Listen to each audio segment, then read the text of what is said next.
Welcome to the second of 3 sessions in our series, Detoxifying Machismo, the importance of Latino fathers in prevention and recovery. My name is Dr. Pierluigi Mancini, the director of the National Hispanic and Latino Addiction Technology Transfer Center. I will be your host and moderator for the series. Before I introduce our panelists, here are some brief instructions about the event. Next slide, please. And next slide, please. The presentation portion of this series will be recorded and archived for future playback. It will also be dubbed or closed captioned in Spanish and Portuguese. We will not be recording the Q&A conversation portion of our series in order to invite open conversation.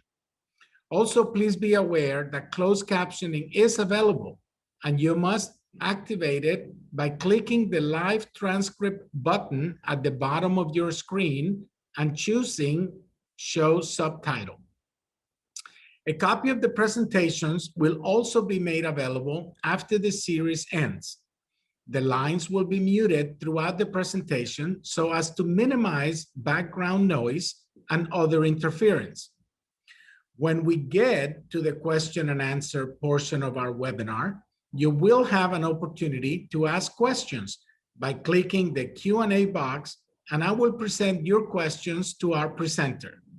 Or you can raise your hand and I will unmute you in order for you to ask your question out loud. We will also be asking you to fill out a brief survey at the end of this series. This satisfaction evaluation is important to the work we do and provides us the opportunity to improve our training efforts. We will remind you of this evaluation on our last session taking place on the 30th of June. We are proud to announce that we're now offering NADAC continuing education units for an additional cost. Information about reciprocity and other licensing bodies and payment process will be provided after the conclusion of the series. Instructions on how to access a certificate of completion will be provided to you via email after the conclusion of the webinar and after the completion of the satisfaction evaluation. Next slides. The next few slides are for informational purpose only, and you can read them in your handouts. And next slide. Thank you. We want to welcome back our 3 panelists, Mr. Roberto Gursa, Mr. Juan Escobedo, and Mr. Brian Serna. As we mentioned in the last session, each of our panelists will take turns leading the presentation and discussion portion of the events. Before we get started, however, with Juan's presentation, we want to ask Roberto Gursa to say a few things to briefly recap the first session and tie together some of the themes to connect to today's topic. Roberto?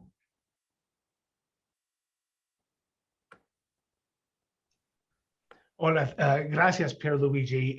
And, you know, I heard the emphasis on briefly. So, you know, I've got my timer right here in front of me now. Welcome back, everybody. You know, it's a pleasure to be here. In the next 5 minutes or so, I will recap some of the core themes of last week's seminar and see about bridging them to Juan's presentation today. So last time we talked about the attitudes, and beliefs, about how we come to hold them, how they affect our perceptions and our actions. We incorporate what we grow up with, what we hear, what we see in the media, what we're shown by our teachers. Often we take this stuff in uncritically, and over time, those unexamined attitudes nonetheless become part of our internal landscape. So last week, we asked that you look inside, that you critically examine the features, the mileposts, the signposts of your own internal landscape, and that you question yourselves tenaciously and with courage. Then we turn to some research. So why did we present a research that in one instance dates back 120 years and in the other about 45 years? Well, despite the protections that are built into the scientific method, those unexamined beliefs and attitudes that we've been talking about are equally part of the stuff that populates the internal landscape of researchers. They are beliefs and attitudes that sometimes, oftentimes, disfigure the objectivity of the science that they're producing. So Terman's white supremacist beliefs, when you think about it, they're not a thing of the past, right? All you need to do is to look around, listen to the news, watch it on TV with your own eyes. You see the presence of that kind of vicious racism all around us. It's the less obvious manifestations, however, that, at least in my view, tend to be more noxious.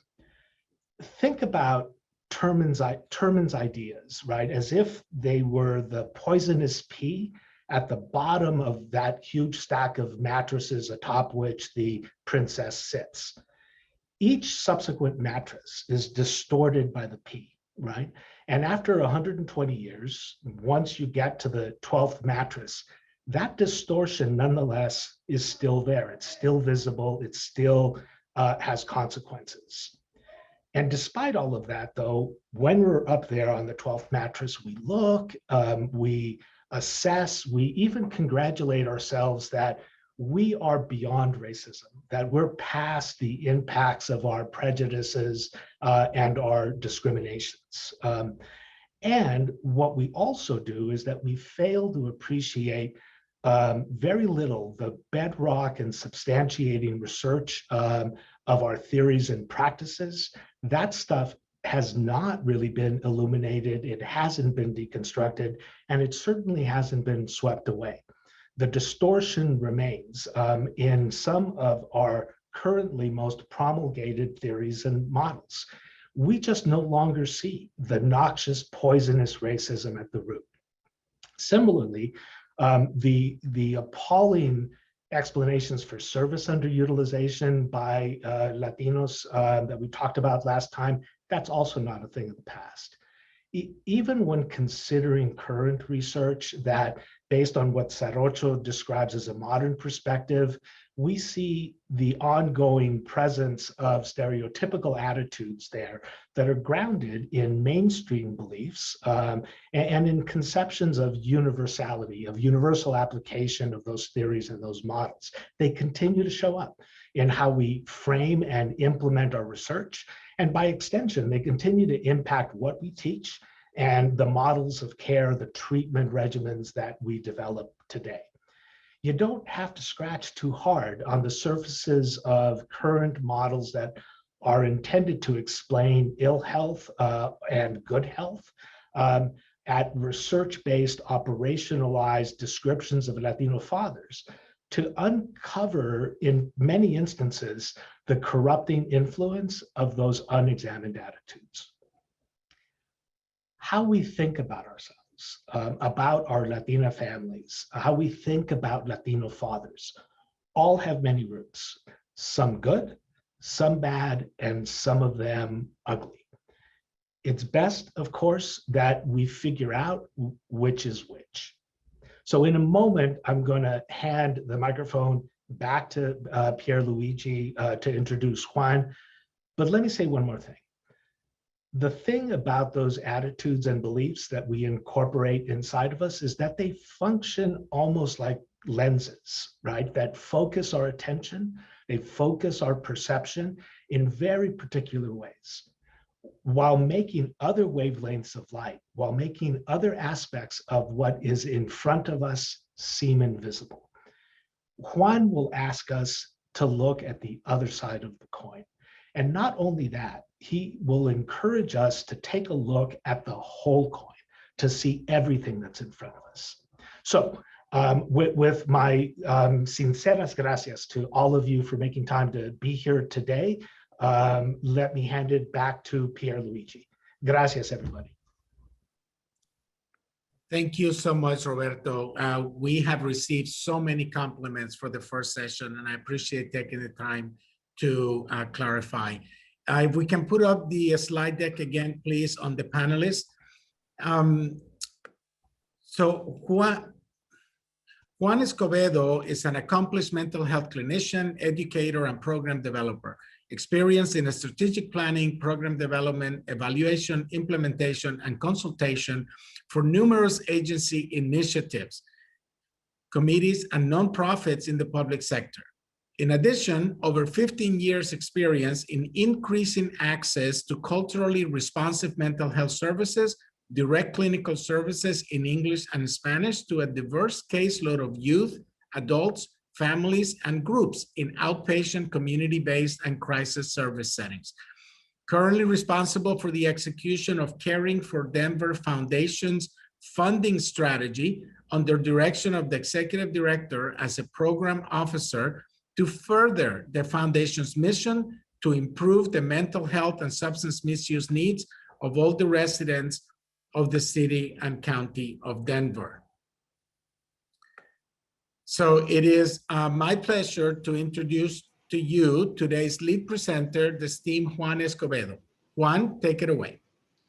Awesome, thank you so much. And it's always an honor to be amongst incredible colleagues and comrades in this space, as well as, presenting side by side with, endeared colleagues that I respect and hold very, fond appreciation of their work and their thought processes and so on. Today we're going to talk about the machismo narrative, right? And with the emphasis that it's two sides of the coin. We all know that one side of the coin, which is perpetually ingrained in everything that we see in media, but we also want to check out the other side of the coin, which is, the aspect of honorable men, hombres nobles.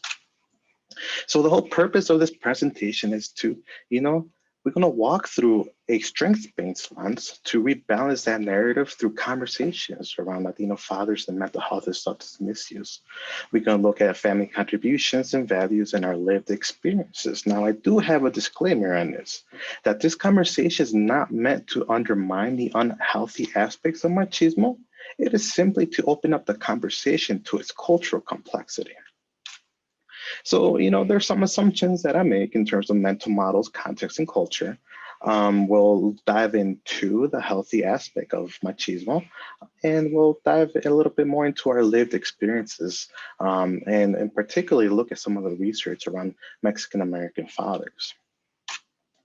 So kind of to start out, we all have a sense of mental models, and the mental models are essentially just a thinking tool to understand life and make decisions and solve problems, right? In the mental health field, there's this medical model paradigm, right? That, we look at dysfunction based on a criteria for where we can diagnose and figure out a game plan to get that person better, right? And culturally relevant psychologists, we see the same thing, but the basis of everyday behaviors are within the context and norms of what's healthy and what is not healthy for that particular individual, group, family, or country, right? And another way to also think of mental models is in the systems world, right? There's all these different elements that are interconnected and coherently organized in a way that achieves something. And there's three main points to this, which are elements, interconnections that serve a function and a purpose. And all of this is going to come together as we continue going through our presentation here. And by all means, I also want to kind of give some things as well, that when I talk about Latino fathers, that has a very expansive community definition, right? And I will stray away from making generalizations, and we start going into more specifics, like Mexican American fathers, and which I myself identify, and we'll kind of continue the conversation through our lived experiences. The other thing is that, we do have this awesome, friendly chat box that that Zoom provided for us, and we are going to use it significantly. So by all means, don't be quiet. Let's continue the conversation, and I really want us to get in there and be brave and share our thoughts and comments, because we're going to look beyond the superficial and dive and take a look at what's underneath that iceberg, that is really kind of moving these parts and pieces together. So the other assumptions that I'm making is that culture and context are everything. We all live, work, play, and learn in relation to our physical and social environments, in that nothing exists in isolation, right? We can go through all the different institutions that gave us a definition of culture, but at the heart of it, and el grano de todo, is that it is simply a roadmap that allows us to navigate our worlds in order to belong and thrive, right? So with that kind of being said, we talk about knowledge base, and we look at this presentation, and I really want to ask y'all if anybody knows any of these men, right? And these are all artists that are musicians, of which that I grew up from, as well as, individuals that my father revered. So, it is to say that within, my heritage in the Mexican American family, I am son of immigrant, as well as, a whole lineage of ranchers, of farmers, educators, mental health workers, artists, that there's a whole set of knowledge within that context. So if somebody comes up to you and says, oh, you don't know the Stairway to Heaven, right? Or AC/DC's Hellway from Hell? Well, yeah. And now that I listened to, my knowledge has just compounded with Seis Pies Abajo by Ramon Ayala, or Volver y Volver by Vicente Fernandez, right? So by all means, if you know all these men, type it in the chat box. I'm curious, and give you a little kudos there at the end. And through media, we see these cultural scripts come up a lot. And as well, it's full of contradictions, right? Which kind of describe that, those cultural values are a little more complex than what we think. Nothing's black or white, everything's gray and in between. And some of those are kind of, the emotional capacity of being able to emotively express, grief, as in the song El Hombre Que Más Te Amo, which translates the man that I most loved, revered, right? And it's a homage to his father, as well as this other song, Por Nombre Lleva Padre. There's a reason why this name, and it is father, right? So I want y'all to get some time when y'all have a chance to start, listening to these and translating, so that you can see that the portrayal of these values are there. And ojo, right? Put emphasis on how those cultural values come up, in terms of respect, in terms of having a family role, a family position, right?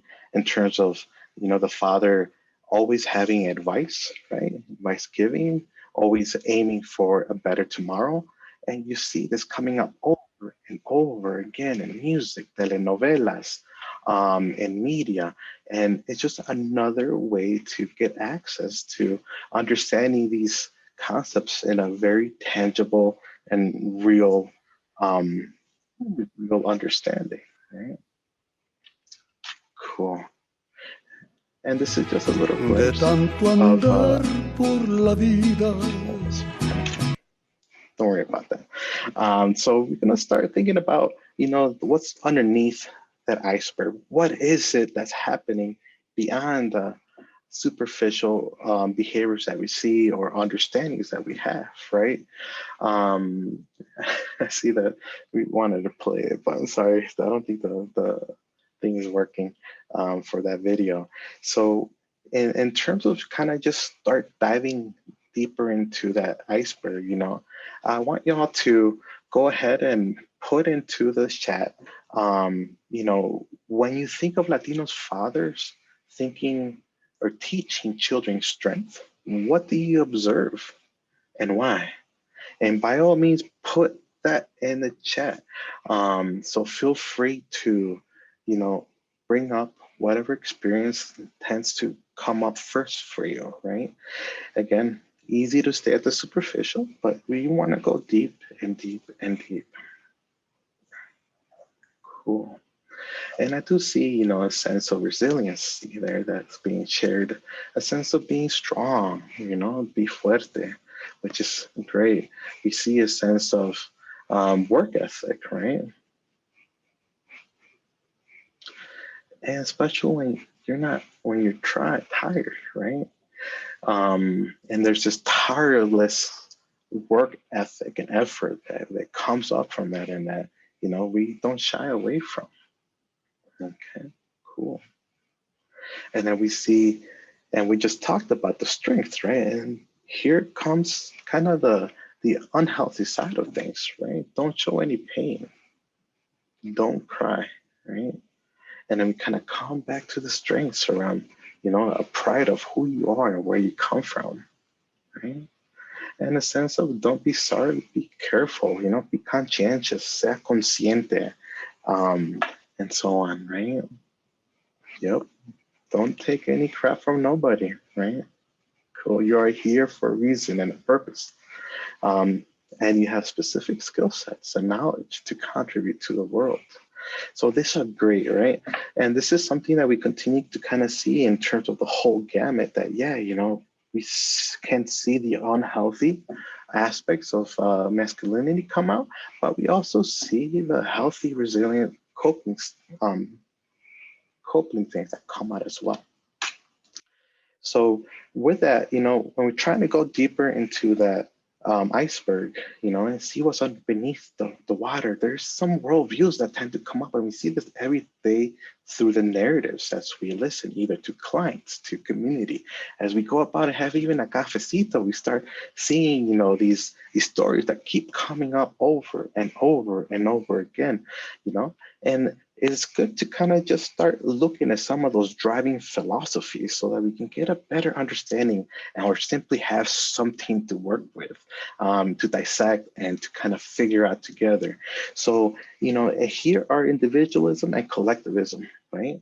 And these are kind of two worldviews, right? Just to kind of create a sense of conversation. We here in the US live in the I culture where the belief of each person is more important than the needs of the whole society. And we see this over and over again in many ways, and I'll come back to you. But when we start looking at the collectivism of the we, it says that, the practices and principles of a given group is priority over each individual. So the group comes first. With individualism, we see, their personal rewards and benefits. We see that assertiveness and independence is highly valued. And when we ask somebody, how do you describe themselves? They say, I am funny, I am smart, I am athletic, right? And so there's a sense of competitiveness and relationship that tends to try to drive the I first. All right. And when we compare that to collectivistic worldviews, we look at that, the family group goals are more important than the individual. We see an emphasis on generosity and being helpful, dependable, attentive, and they're highly revered in terms of relationship harmony. And when they are asked to describe themselves, they always describe themselves, not always, right? Because nothing's a clear-cut science, that I am a good father. It's always in relationship to roles, a son, a brother, right?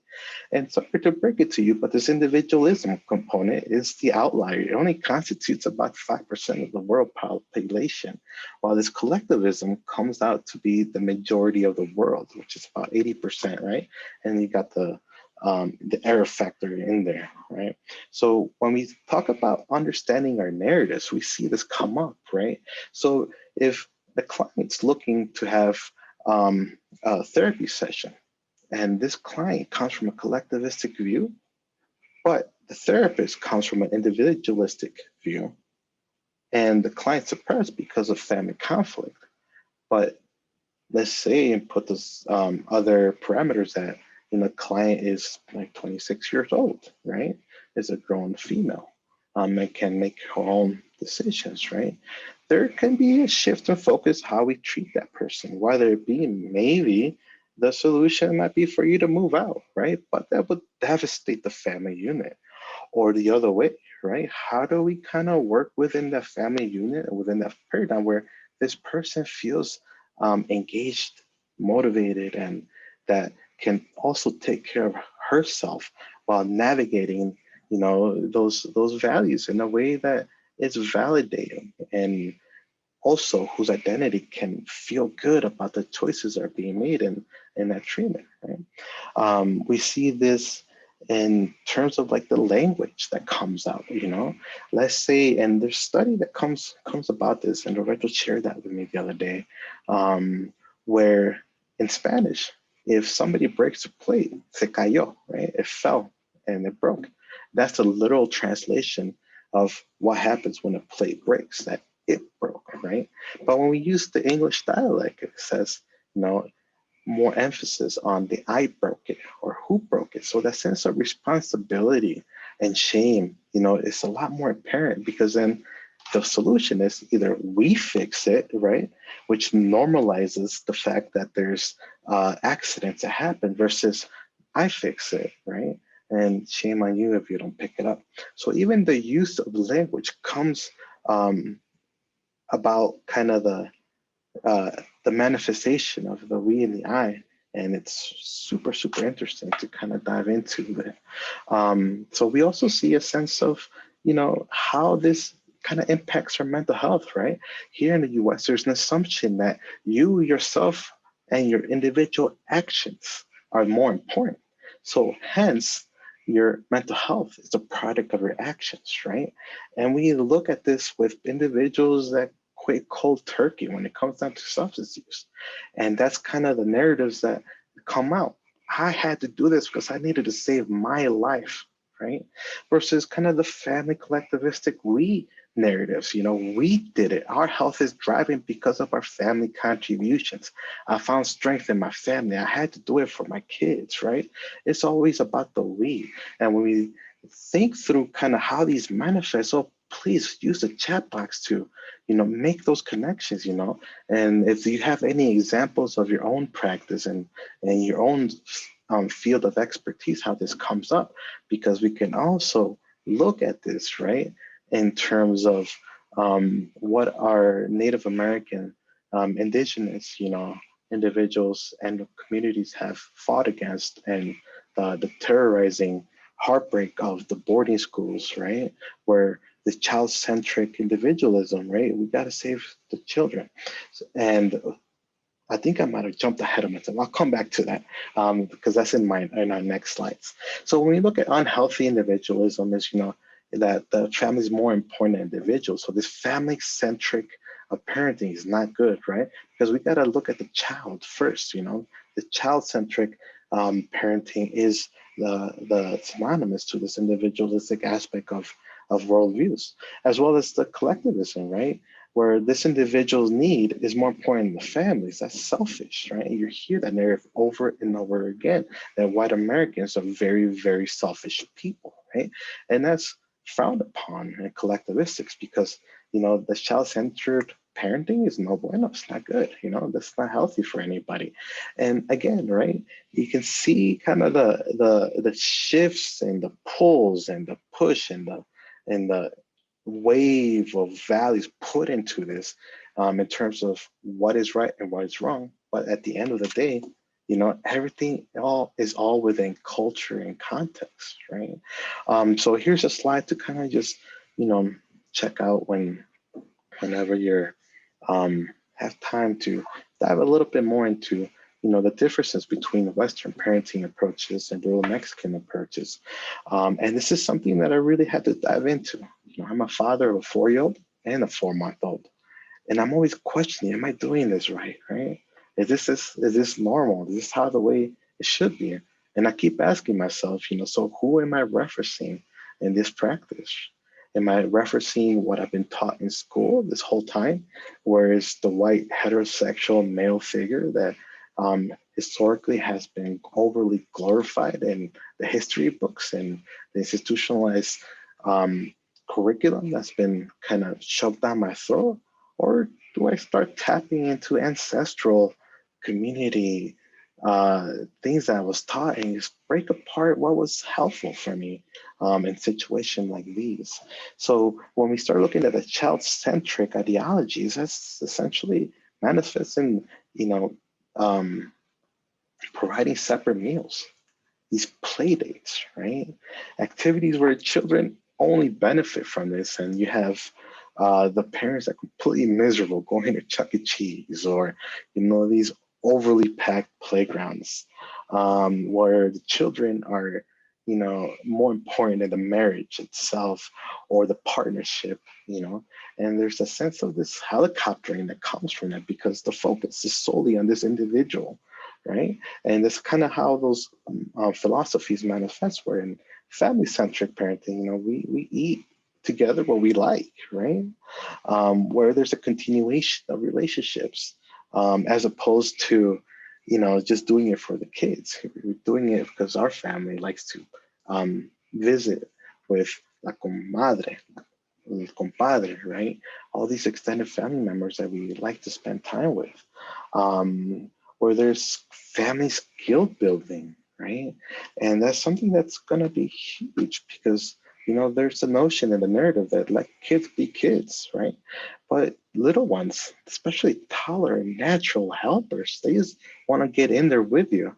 And a quick story, that comes up for me was I was pulling out a bush from my backyard, and man, was I struggling. And I'm a big dude, and I was pulling and pulling. And then I had to take a break, and my little one, my 4-year-old, comes up and says, "Oh, Daddy, it's my turn." And, I'm like, "Okay, go ahead." So she's there pulling and pulling and pulling and goes, "That's very tough, Daddy. Maybe it's your turn again." And boom, we just take turns and turns and turns, right?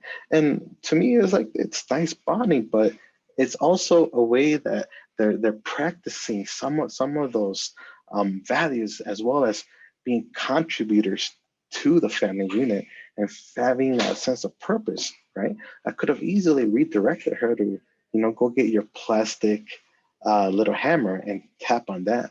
But that doesn't work because all they want to do is do it together, which is kind of around those natural family-centric values that our ancestors have brought up over and over again, that it takes a village to raise a family, right?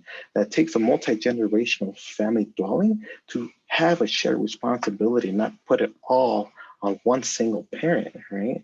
And that there's meaning and purpose behind these contributions, all the way to the point where it's automatic.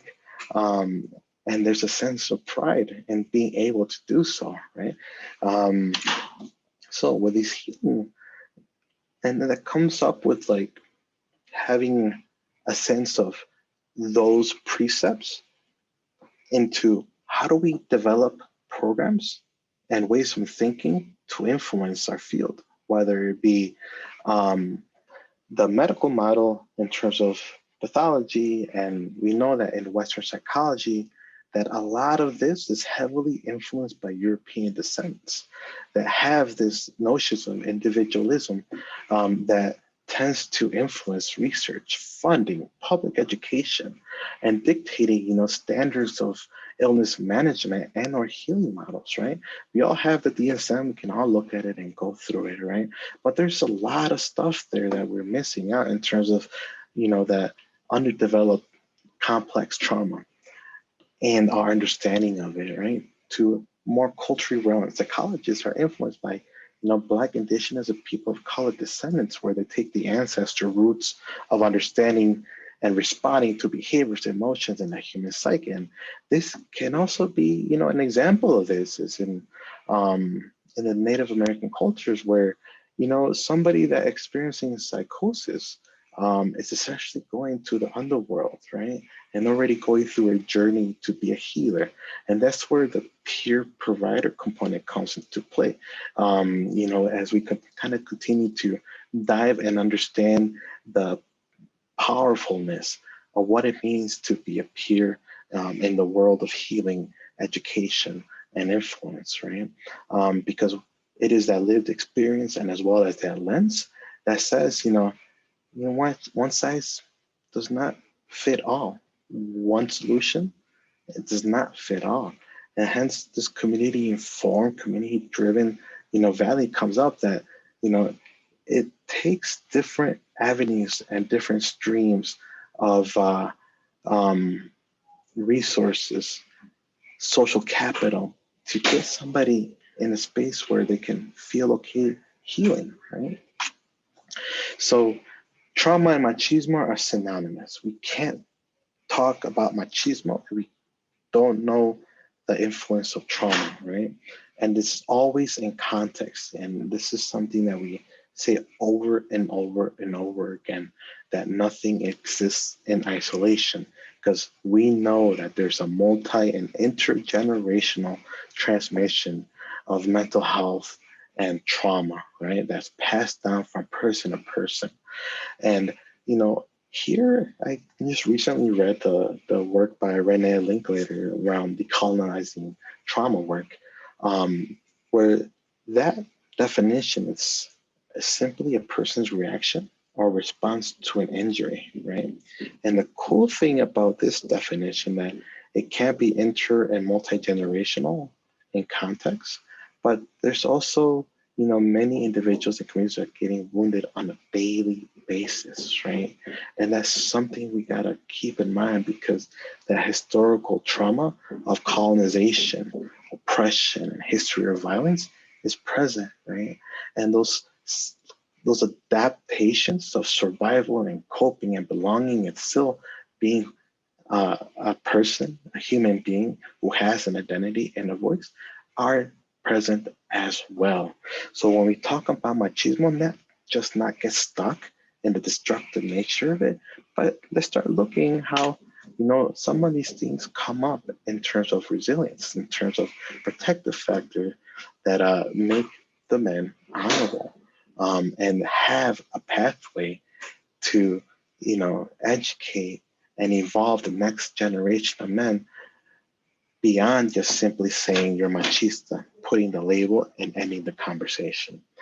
So here's some homework. So when y'all have a time to sit and listen a little bit, I really encourage Alejandro Jimenez, where he talks about that machismo hurts men too, and that's the destructive side of it. So we all know and seen the definition, masculine pride, patriarchy, we all know this all too well as, what macho means, right? Which is essentially, in a sense, male. And in context has an animalistic component to it. And so when you put the ista at the end, you're essentially saying bad male. And it's very restrictive, when this term was meant to be neutral and or meant to cause even more harm, stereotyping and oppression, right? So let's take a moment, and I want everybody to kind of just take a time to just read this paragraph, and give me a thumbs up in the little text box when you have a chance.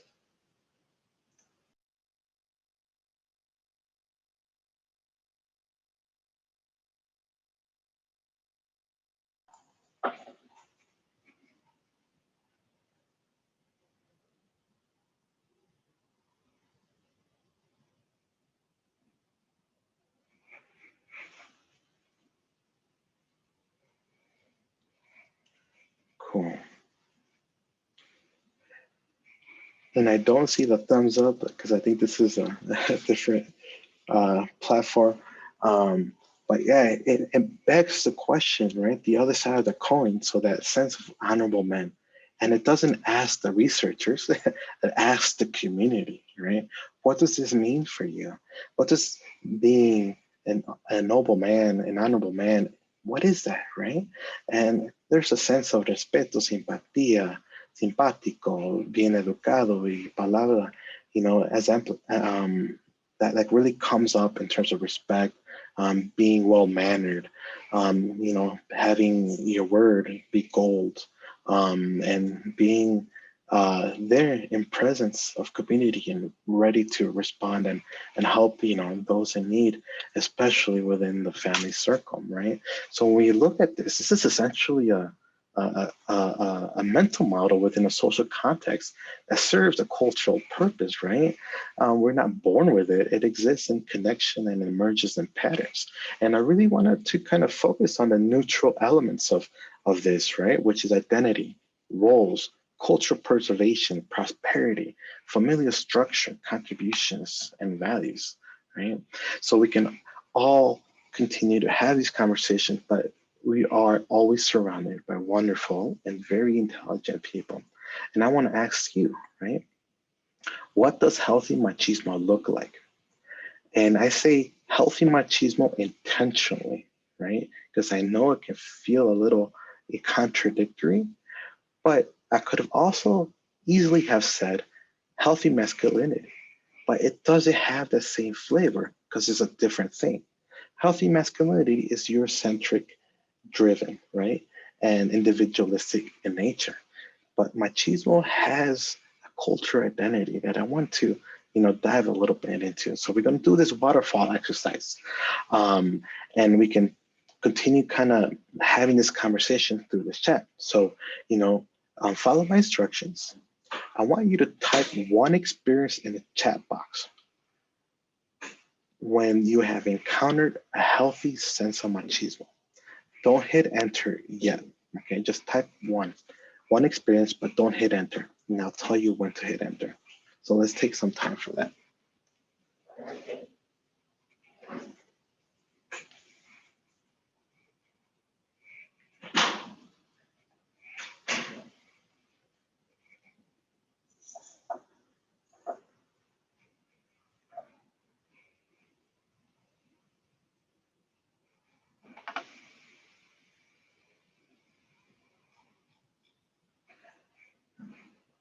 Okay. And maybe just one more minute for those that are finishing up that healthy experience of machismo.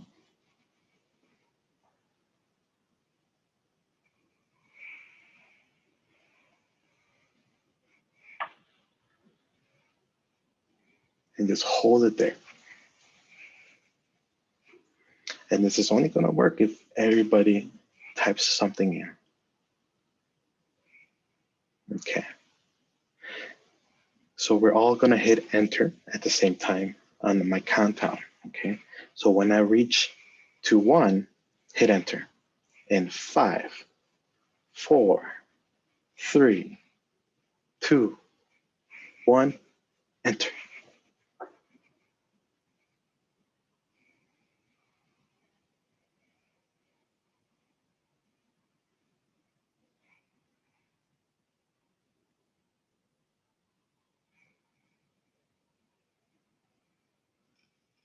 This is so cool. It's watching all the trickle down effect.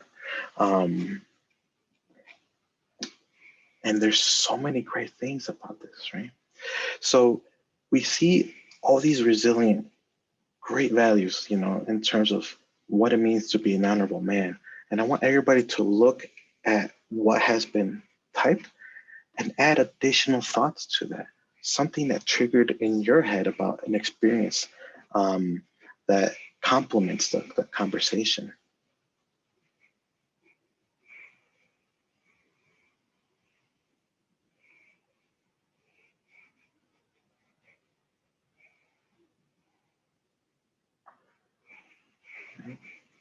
And I'm looking down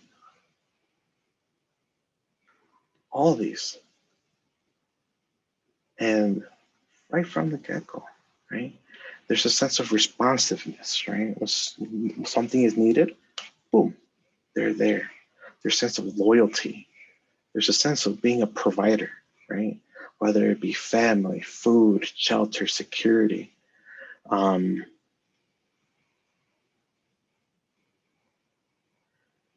a sense of guidance and support, caring, looking out for, and being thoughtful and thinking of, their children, our children, right?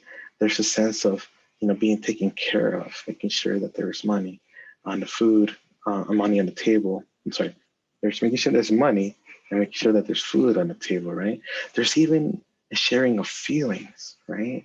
And simply just being a rock solid person in that family unit, and as well as being amorous and, being lovable and showing affection, right? These are all the awesome things of healthy machismo. So when we start looking more specifically at Mexican descendant values, in terms of relating to fatherhood, there's these things that come up over and over again in terms of, having a sense of respect, pride, right?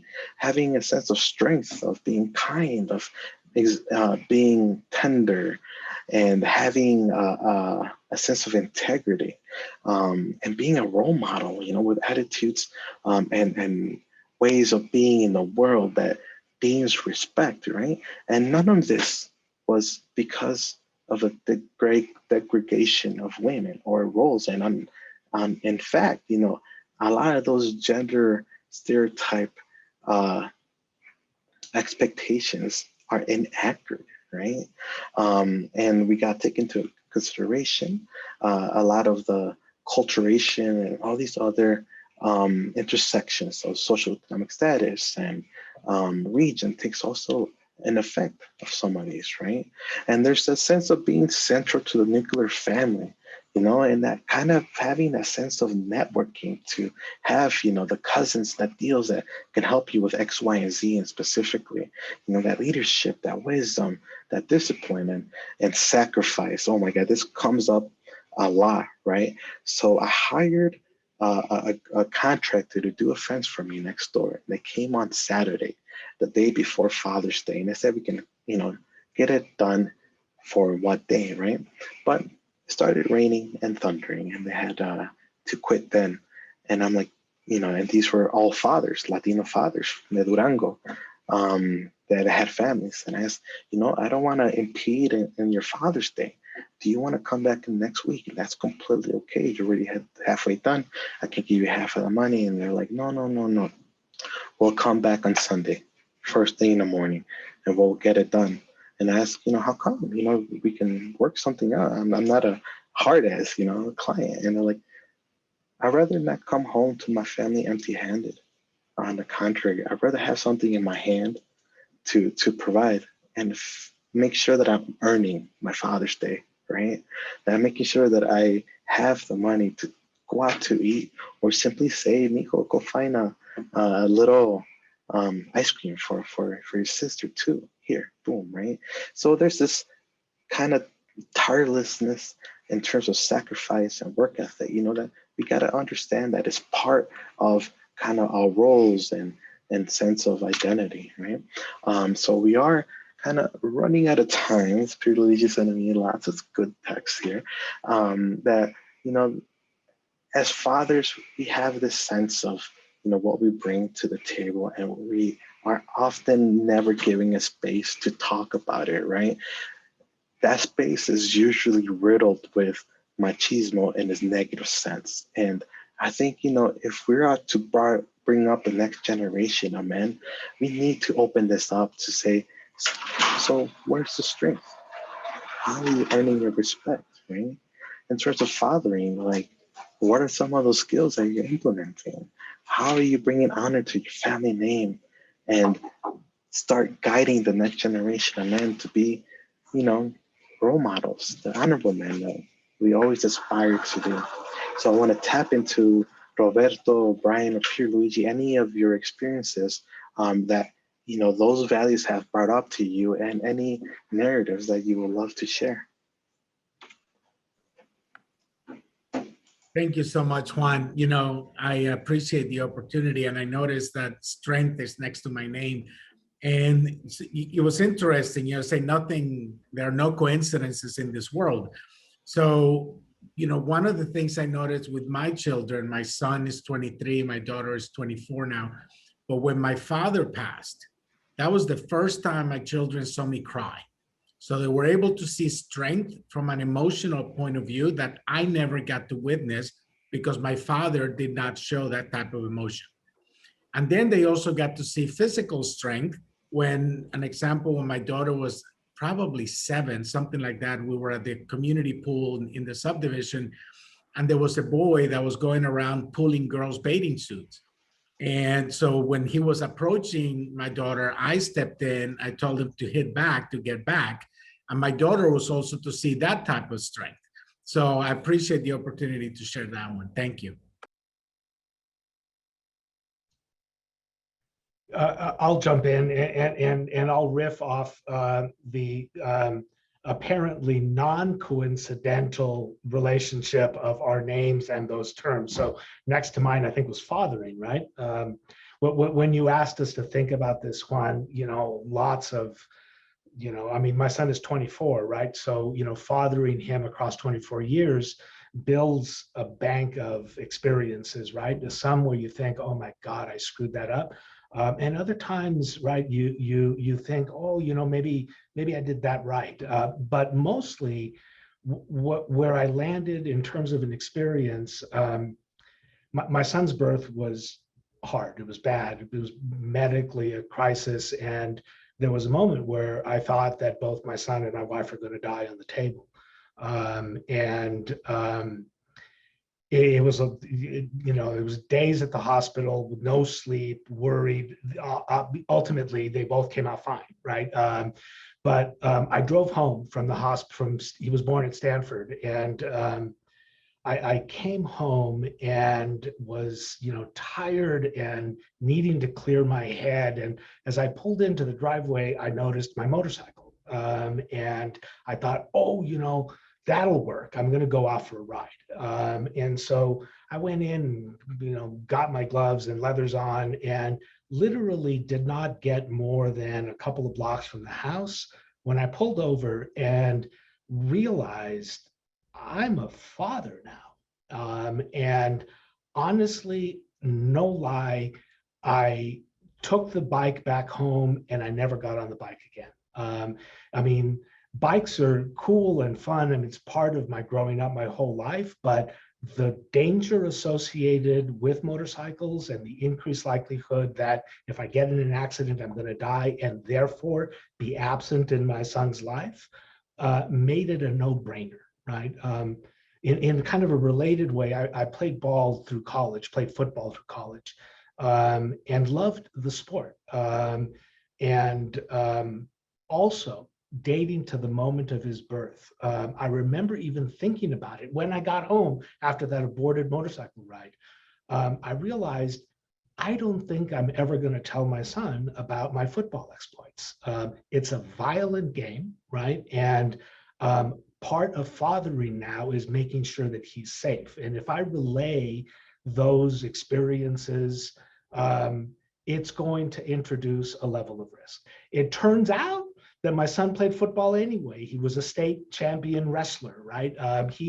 But he made his own decisions. And from that fathering perspective, just like keeping myself safe and present in his life and working to try to protect him from potential risk and harm, that again, from the moment of his birth, almost me brotó como si fuera orgánico, right? Like it was something that wasn't here, it came up from inside my guts.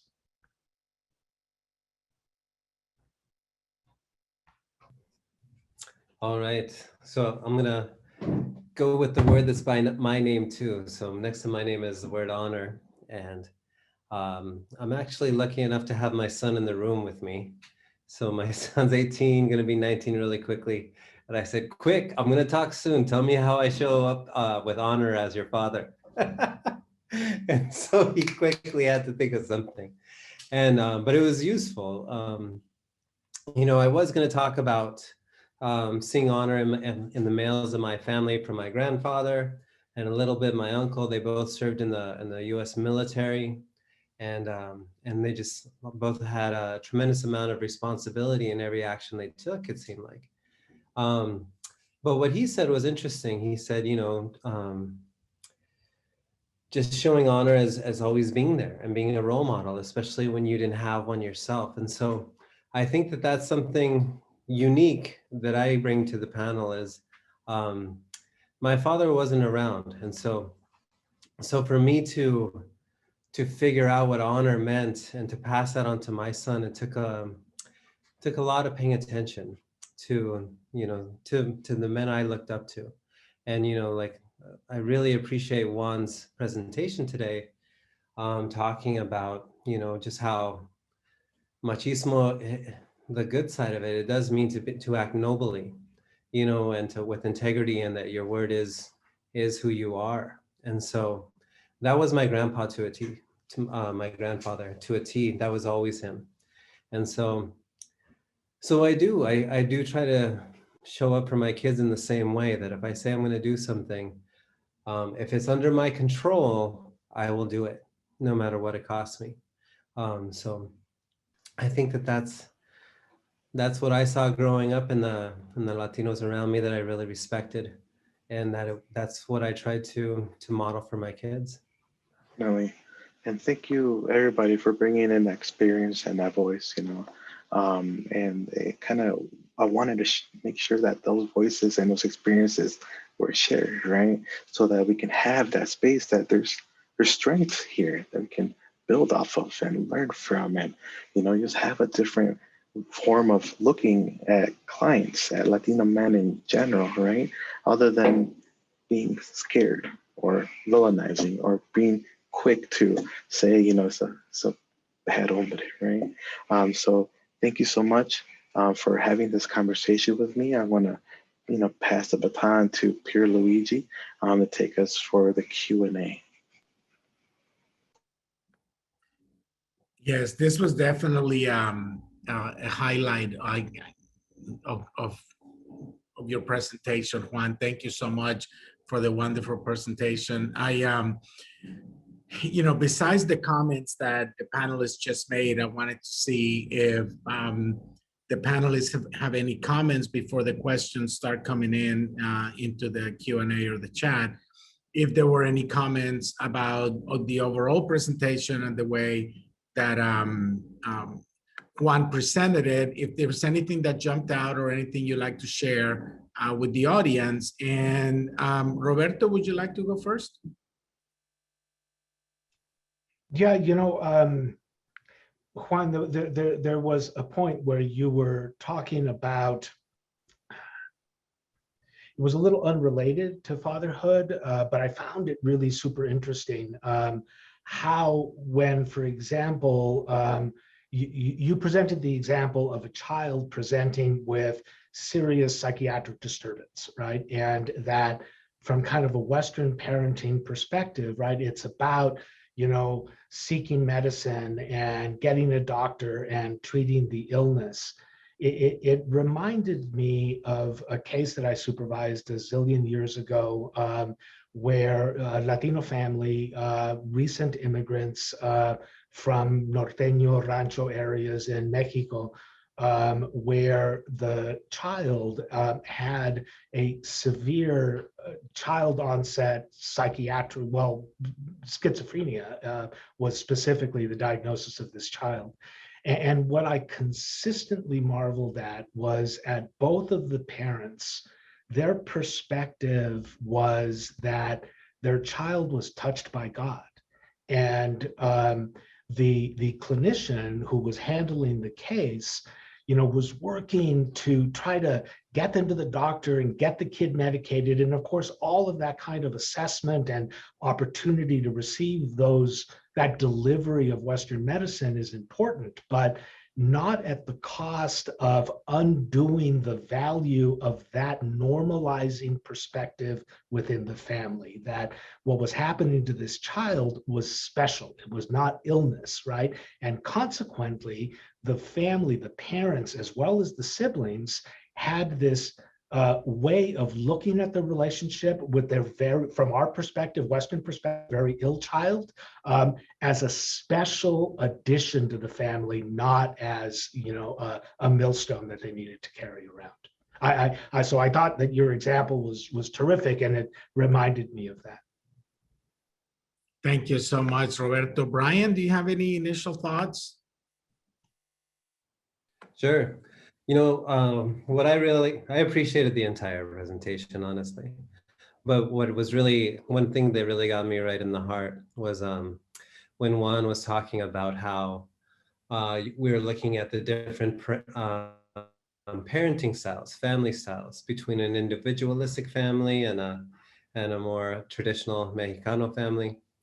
And this part around like letting kids help, I love that part. And I remember, you know, what my grandpa would do, and also what I did with my kids, is I always gave them jobs, and they always wanted it. Like, you know, they like people, I think they complain about kids are always on their phones or this or that, but you know, especially when kids are really little, you know, I remember my grandpa teaching me how to swing an axe when I was barely strong enough to lift it, and I was already trying to swing it and bring it down on wood to chop wood, you know, and just like how that really lays a foundation for healthy masculinity, right? I think, you know, with the helicopter parents, they would see an axe and they would be like, no, you know, you can't touch that. That's for grown-ups, you know, and that would be the end of it, you know. But traditional Latino fathers, we see a kid and we hand it to them and we watch them, and well, even if they're too weak to hold it, we'll help them and we'll bring it down. But they should be able to do that, and it makes them feel good about themselves. It gives them strength, you know. And I feel like that, you know, a lot of one of the reasons why we're doing this is this interference that happens between behavioral health professionals and Latino fathers, because they have these ideas that, you know, the child is the most important thing, not the family.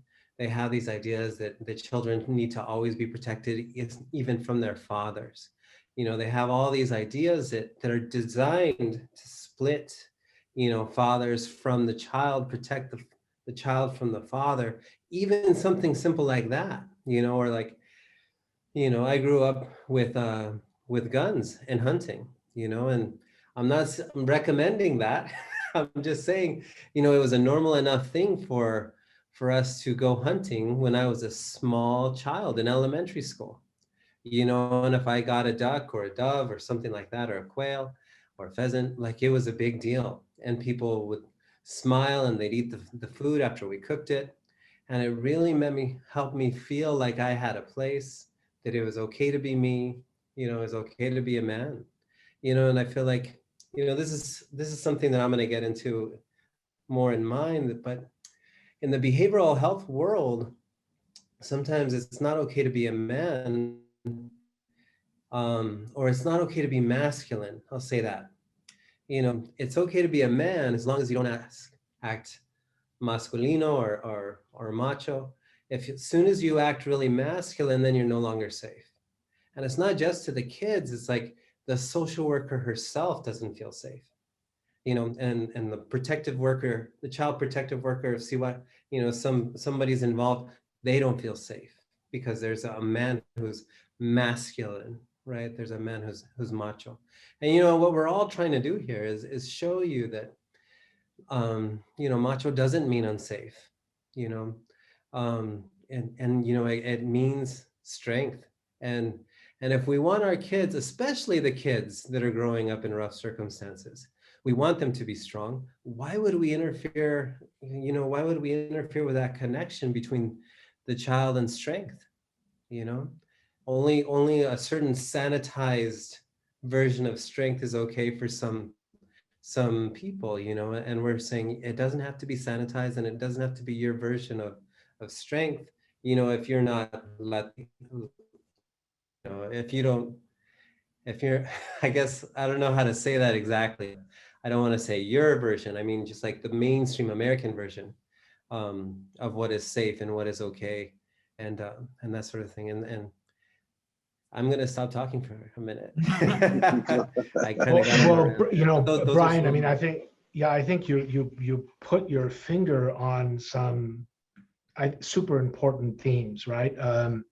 I was reading an article last night by Marcela Sotomayor and Tomás Cabeza de Vaca, and the research was kind of a life retrospective. They identified adults, Mexican American and Mexicano adults, and had them through an oral history, talk about their experience of the parenting that they got and how it impacted the life. And the researchers also looked at, how certain variables that they were particularly interested in weighed towards success in adulthood. I mean, the obvious result that you might expect, right, was that when parents were more aligned with each other and when they actually engaged their children in terms of just hours and activities, the more that happened, the more successful kids were. But what I found most fascinating about this article is that they kind of devoted the last couple of paragraphs to some policy implications. And they touched exactly on what you were just referring to. So what they gave as an example was how frequently when they were talking about Mexican-American parents primarily come into treatment, and that messaging about the masculinity of the father being unsafe, it isn't just unsafe generally, it isn't just that the clinician, him or herself, feels unsafe, but they give the message to the spouse and to the children that the father is unsafe, right? And they do so because they're grounded in a perspective that simply does not see the strengths that is kind of part of that picture that we've been painting, both sides of the coin, as Juan puts it, of both the strengths and not only the weaknesses, but also the strengths of the Latino male. And it is to the detriment of treatment if we remain blind and ignorant to those culturally circumscribed behaviors, even if they're not consistent with the culture we grew up with our own beliefs about what a father should do. Should a father teach his 4-year-old to swing an axe, right? In that family, in your family, absolutely consistent. And we hear you talk about it with orgullo, right? It was an impacting experience for you.